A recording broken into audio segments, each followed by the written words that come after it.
지난주에 정부가 민간에 활력을 주기 위해서 마련한 세제 개편안 관심이 집중되고 있습니다. 네, 소득세부터 부동산 관련 세금까지 어떤 내용이 바뀐 건지 좀 꼼꼼하게 짚어보겠습니다. 김우철 서울시립대 세무학과 교수 나와 계십니다. 어서 오세요. 안녕하십니까? 안녕하십니까? 전체적으로 기업과 또 개인에 대해서 세금을 깎아줘서 좀 민간 경제 중심으로 활력이 도이게 하겠다. 그 취지와 방향에 대해서는 우선 어떻게 보셨습니까? 지금 경기 둔화가 가시화되고 있고요. 또 고물가로 생계 곤란을 겪고 있는 가게들이 늘어나고 있거든요. 그런 면에서 이번에 감세 기조의 세법 개정안은 어느 정도 예상됐던 바고 또 많은 분들이 긍정적으로 보고 있다 이렇게 생각하고 있습니다. 예. 뭐 구체적으로 들어가면 기업 입장에선 법인세 인하가 이제 중요한 이슈인데 네네. 또 뭐 부자 감세라는 얘기도 있고요. 네네. 지금 인하 폭이 어느 정도라고 보세요? 지금 최고 세율이 과표 3천억 원 이상 대기업들에 대해서 25% 적용되던 세율을 지금 3%포인트 낮춰서 22%로 지금. 근데 이 수준이 바로 그 5년 전에 세율을 올렸던 그 원래의 수준으로 사실상 돌아가는 겁니다. 그 실제로 기업들이 체감하는 거는 어느 정도 이게 효과가 있습니까? 그 매출이나 이제 영업이익이 어느 정도냐에 따라 다른데 네. 국내 최고 기업이라고 할 수 있는 삼성전자의 경우 1조 한 2, 3천억 정도 세금 절감 효과가 있다 이렇게 보고 있는데 네.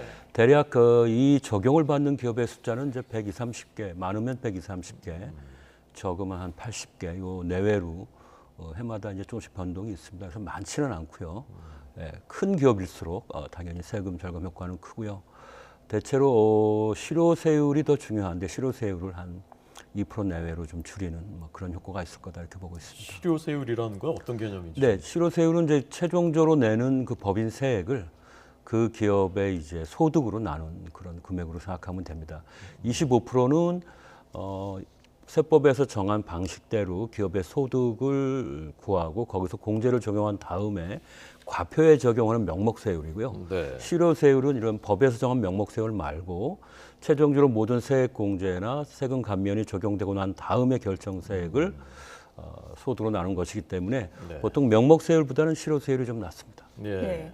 서민과 중산층의 세부담을 낮춰주겠다. 이것도 이제 중요한 기조 중에 하나인데 네. 직장인들은 연말정산에서 소득공제 많이 받는 게 좋은 거잖아요. 물론 예. 네. 13월의 월급에 예. 중요한 요인이 되죠. 예. 문화생활이나 뭐 대중교통이나 이런 쪽에 소득공제 폭이 늘어났다고 하는데 체감할 만큼 늘어나는 건가요? 지금 이제 100만 원 그 추가 공제가 있습니다. 옛날 이제 문화생활 관련해서 도서를 구입한다든지 공연 관람 여기에 예. 이제 이번에 새롭게 영화 관람이 들어갔습니다. 지난 코로나 기간 동안 가장 큰 타격을 본 곳이 이제 공연업 또는 영화 산업 이런 쪽인데 공연업은 해주던 것을 영화 산업은 안 해줬는데 이번에 이제 영화 관람도 30% 소득 공제를 해주기로 이번에 처음 들어갔고요. 그래서 좀 더 편안한 마음으로 영화를 즐길 수 있는데 그 공제율은 이제 카드로 이렇게 계산을 할 때 뭐 다 방식대로 갑니다. 이 소득의 25%를 넘는 총액에 그때 영화 한 편 볼 때마다 이제 30%의 비용을 소득 공제를 받는데 이게 그대로 세금을 의미하는 건 아니고요. 여기에 이제 또 세율을 곱한 금액이 실질적인 어떤 혜택이 되겠습니다. 네.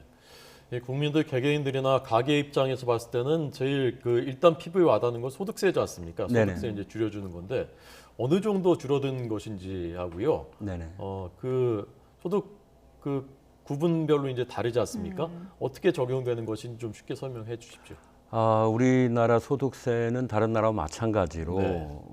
과표라는 게 정해지면 과표 상승에 따라 더 높은 세율이 적용되는데 낮은 소득에 대해서는 낮은 세율이 적용이 되고요. 그 다음 소득 높은 과표 수준에 대해서는 그 다음 세율이 적용되거든요. 예를 들어서 1,200만 원에서 지금 4,600만 원 구간이 있는데 이것을 1,400에서 4,000, 5,000으로 지금 고치는 겁니다. 지금 과표 구간이라는 게. 그러니까 1,200과 1,400에 대해서는 옛날 같으면은 높은 세율, 6% 다음의 세율은 15%가 적용이 되는데 네. 이제 그 200만 원에 대해서는 6% 세율이 적용되는 거죠. 그러니까 만약 이 구간의 소득을 갖고 있는 분들은 네. 200만 원 곱하기 9%니까 18만 원 정도 세금이 절약이 되는 거고요. 1년에. 그렇죠. 마찬가지로 또 난 소득이 4,600보다 더 크다. 그러면은 그 다음 구간인 4,600과 5천만 원에 적용되는 세율이 현행은 이제 24%인데 이게 또 15%로 9%가 줍니다. 그러니까 역시 또 36만 원의 세금 절감이 있는 거죠. 그래서 저는 소득이 예를 들어서 7, 8천만 원 되고 그래서 과표가 뭐 5천만 원이 넘는다 이렇게 되면은 보통 소득이 7, 8천이면 과표가 한 5천만 원 정도. 예, 그렇게 됩니까? 뭐 보실 수 있고요. 네. 네.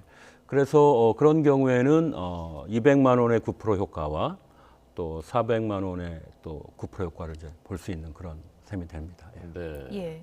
예. 소득이 높은 분들이 결국은 1,200에서 200만 원 낮은 세율 효과, 4,600만 원에서 400만 원의 또 낮은 세율 두 개를 다 더해서 53만 원 효과를 다 이제 보게 됩니다. 그러려면은 이제 과표가 8,800 근처에 있는 분들이 세금 절감 효과가 가장 크다 이렇게 말씀드릴 수 있습니다. 네. 예. 부동산 세제 개편 관련해서 눈에 띄는 대목이 아무래도 이제 부동산에 관심이 많다 보니까 네네. 부동산 쪽 세금도 관심을 모으고 있는데 다주택자들이요. 네네. 종부세 부담이 확 낮아지는 거죠 이번에.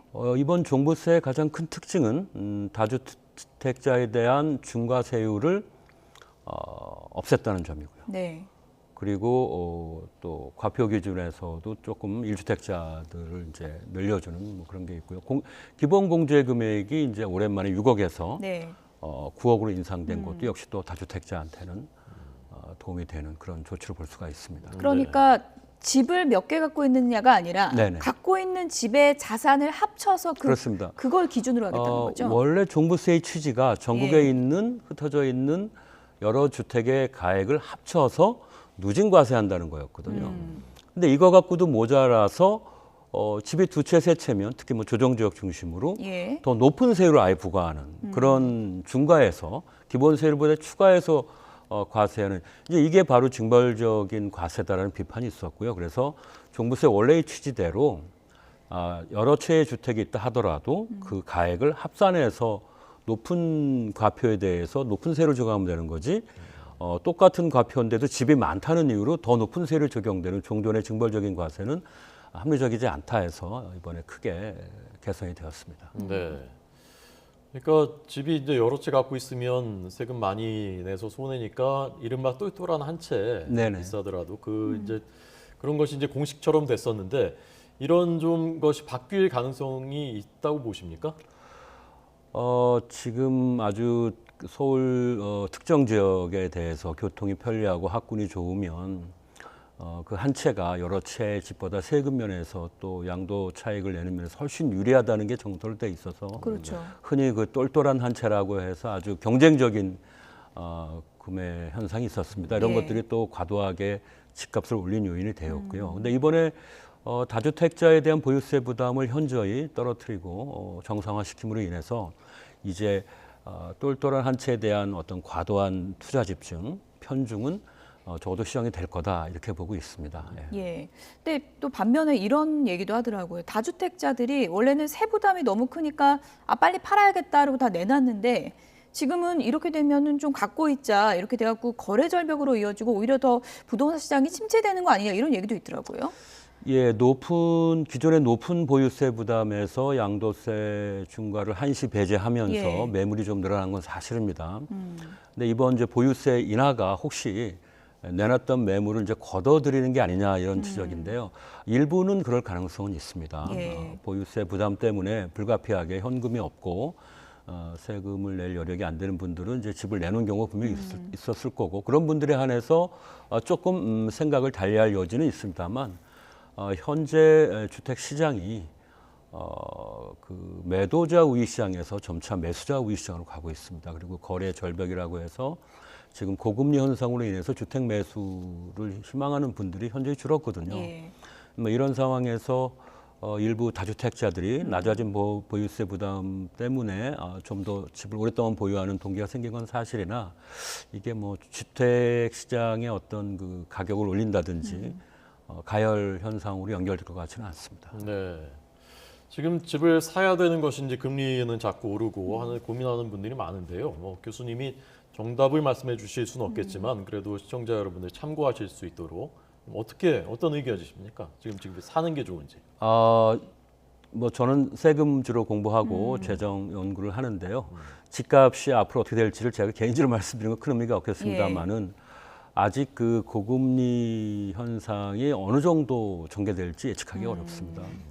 그래서 대부분 금리의 상한을 현재 정확하게 알 수 없기 때문에 예. 지금보다 금리 부담이 더 올라갈 수 있다는 말씀입니다. 그리고 어느 정도 그게 지속될지도 알 수가 없습니다. 그래서 많은 분들이 이제 부동산 시장에 대해서는 다소 비관적으로 돌아서고 있다. 과거와 같은 수익률의 급등 현상은 없을 것이기 때문에 고금리가 끝나는 시점까지는 관망을 하시고 예. 그 이후에 이제 자기가 꼭 그 집을 이 기회에 사야 되는 실수요인지를 잘 판단하셔서 예. 좀 더 안전한 투자를 하는 게 아무래도 유리하다고 이렇게 생각하고 있습니다. 아무래도 이제 고금리가 계속 갈 수 있다라고 진단해 주셨는데 그래서 걱정이 요즘 이제 영끌 이른바 네. 영끌에서 이제 집 사신 분들 그런 네네. 분들이 지금 상당히 어려운 상황인 것 같더라고요. 예, 무척 그 지금 대출 금리가 변동금리가 상당히 오르고 있고 예. 지금보다도 조금 더 상향 조정될 가능성이 높습니다. 그래서 이분들의 경우는 상당한 이제 타격을 받기 때문에 자금 운용에 의해서 특별히 유의하지 않으면 안 된다 이런 말씀 드리고 싶습니다. 네. 전체적으로 교수님 이제 세금 전문이시니까 지금 그 이 정책 방향 전반적으로 이렇게 감세를 하고 부동산에 대해서도 그렇고 이것이 시장에는 전체적으로는 좋은 영향을 미칠 것이라고 보십니까? 장기적으로는? 법인세 같은 경우에는 저희들이 중장기적으로는 충분히 투자 증대 효과가 확인은 됩니다만 네. 보통 투자 계획하는 데만도 몇 년씩 걸리고요. 네, 네. 큰 공장, 요즘은 우리 대기업 같은 경우에는 뭐 거의 수조 원대의 공장을 짓기 때문에 이게 한 10년도 걸리고 그렇습니다. 그렇기 때문에 법인세율 3%포인트 인하만 갖고 당장 내년에 투자 증대를 찾는 것은 이제 우물가에서 숭늉찮는 격이고요. 다만 투자 심리를 개선하는 효과는 있습니다. 지금처럼 경기 침체가 이제 와 있고 금리로 인해서 기업들이 자금 압박이 상당하거든요. 예. 비용 상승 요인이 있습니다. 이런 경우에 3% 법인세율 인하는 자금 운용에서도 여유를 좀 주고 특히 이제 미래의 어떤 위축된 투자 심리를 조금은 그래도 일찍 개선시키는 효과가 있을 거라고 보고 있습니다. 네, 예. 소득세는요? 소득세하고 저기 부동산 쪽은요? 네, 부동산은 그 지난 대선을 거치면서 급등했던 세부담을 이제 합리적으로 조정해야 된다는 게 거의 사회적 합의로 굳어졌고 이번에 그에 따라서 여러 가지 합리적인 개선 조치들이 많이 이루어졌습니다. 그래서 부동산 세금은 당분간은 이제 주택 가격 안정과 더불어서 그렇게 크게 문제가 될 가능성은 많이 줄었다 이렇게 보고 있고요. 그래서 중산층 가게인 특히 이제 보유세 부담이나 양도세 부담이 조금 시름을 덜게 됐다 이렇게 보고 있습니다. 소득세는 지금 고물가로 실질 소득이 사실상 감소하는 상황에 네. 있고요. 네. 그렇기 때문에 그동안 14년간 이제 과표가 고정되면서 실질 소득은 크게 늘지 않는데 이제 세금 많이 늘어나는 이런 불합리한 조치가 있었는데 이번에 아주 부분적으로 아주 조금 이제 시정이 됐습니다. 그러나 세제 당국이 좀 더 예측 가능하고 투명한 방법으로 이 물가 상승에 따른 세금 인상 부분을 좀 해결해야 된다. 그러려면은 예. 다른 OECD 국가처럼 우리나라도 매년 물가 상승분을 과표에 자동적으로 반영하는 물가 연동제 도입이 필요하다 이렇게 말씀드릴 수 있습니다. 워낙에 말씀하셨지만 금리도 요즘 높고 물가도 오르고 빚을 내 집을 사는데 또 집값은 떨어지고 그러다 보니까 이제 서민층이 더 큰 부담을 느낄 수밖에 없는 네네. 구조로 가고 있는데 앞으로라도 추후에라도 서민층을 위해서 체감할 수 있으려면 세제에서 어떤 부분을 특히 신경 써야 되나요? 서민층을 구체적으로 어느 선에서 저희들이 지정하는 게 참 어렵습니다만은 대체로 한 3, 4천만 원 이하의 어떤 근로자 계층을 주로 얘기할 때 이분들의 현재 실질 세부담은 높지는 않습니다. 그래서 세금을 줄여주는 것만 갖고는 큰 도움이 되지 않습니다. 그래서 서민 지원은 세제보다는 예. 보조금 정책이 훨씬 중요하다 이렇게 예. 말씀드릴 수 있고요. 세제 내에 있습니다만 EITC 근로장려세제 저소득층 근로장려세제가 대표적으로 중요합니다. 이런 부분들을 좀 높여야 되고요. 예. 그리고 지금 인적공제가 1인당 150만 원밖에 안 됩니다. 사실은 이제 그런 부분들도 좀 높여서 예. 그 부양가족이 있는 서민의 경우는 좀 더 확실한 세금 혜택을 받도록 하는 게 더 낫겠다 이렇게 말씀드릴 수 있습니다. 네. 세금을 줄여서 전반적으로 경제에 좀 활력이 돌게, 돈이 돌게 하는 그 방향은 잘 잡았다라고 말씀하셨는데 이제 걱정인 것은 그 정부도 돈 쓸 일이 많고 우리나라 좀 국가 채무가 점점 쌓여가고 있고 그런데 2027년까지 이렇게 되면 13조 원 정도 세금 수입이 줄어든다고 하는데 이건 괜찮습니까? 어떻습니까? 지금 재정 적자가 연 3년 평균 100조 원을 넘었습니다. 상당한 액수고요. 그런데 이번에 이제 감세 기조의 세법 개정안이 나오지 않았습니까? 그래서 네. 많은 분들이 이게 재정의 과중한 압박을 좀 어떡하나 걱정을 하십니다. 저도 마찬가지로 그런 우려는 일부 갖고 있습니다. 네. 하지만 이제 두 가지 점을 우리가 고려를 해야 될 것 같습니다. 하나는 올해 기억하시겠지만 2차 추경 당시에 초과 세수가 53조 원이었습니다. 네, 네. 그러니까 작년과 올해 상당히 세수 회복이 빨랐고 그것이 이제 초과 세수로 나타났는데요.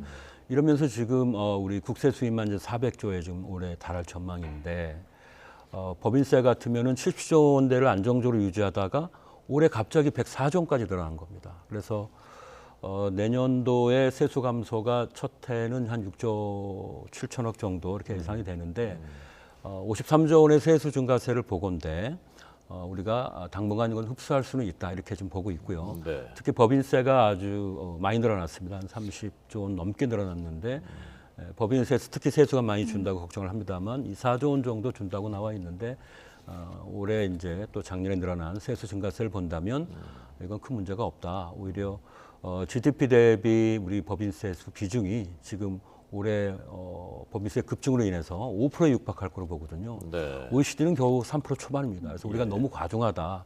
이런 거를 시정하는 효과도 있고요. 그리고 이제 재정 적자를 줄이는 노력은 이번에 감세에 의해서 좌절되기보다는 정부가 현재 강력한 세출 구조 조정 의지를 지금 피력하고 있습니다. 그래서 네, 네. 정부가 감세의 충격과 또 재정 적자를 축소하는 노력을 지난 과거 재정 사업의 예산 삭감을 통해서 상당히 충실하게 이루어낼 수 있으리라고 기대하고 있습니다. 네. 여기까지 듣겠습니다. 지금까지 김우철 서울시립대 세무학과 교수였습니다. 고맙습니다. 감사합니다. 감사합니다.